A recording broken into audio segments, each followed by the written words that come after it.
Hello and welcome back to US Civics. I'm your host, Kim Horosky. Every week we bring you the most up-to-date information regarding US civics, participation in government, history, and culture.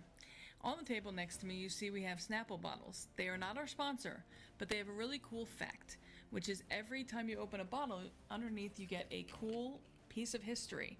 This week's is Barbie's full name is Barbara Millicent Roberts. I happen to know that's true because aside from being a historyphile, I am a Barbie collector. And I know a couple of years ago, they released Barbie outfits that were the old outfits but regenerated and revamped under the name Millicent Roberts, which is in honor of the original Barbie doll. So back to why we're here today. What is this week's episode about? It's about the Articles of Confederation. You may not have ever heard of it before, but it's the original government of the United States. It was before the US Constitution. It was what ended up being the original groundwork to what we have today. Back then, they felt that we needed more states' rights and more individualistic rights.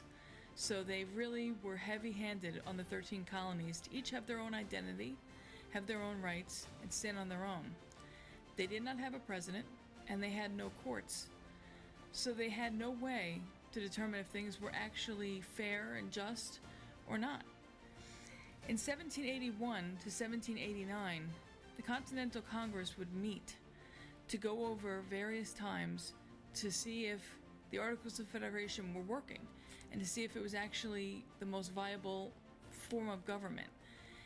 The Articles of Confederation would be, like I said before, the groundwork, but it would not be the final government.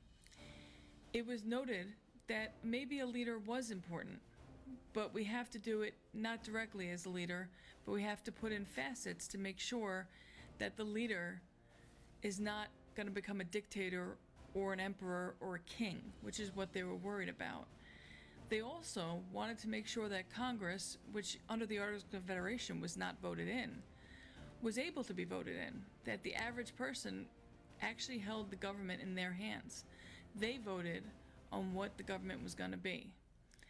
And last, they came up with an idea, the court system. And the court system, even though it's not grossly mentioned in the Articles of Confederation at all, and not grossly mentioned at all in the United States Constitution, it still has its place and it still has its moments. Under the Articles of Confederation, the only way that the states can levy any money was amongst its fellow neighbors and asking for it, asking foreign governments, or asking the people themselves. They had no formal way to have any capitalism at all.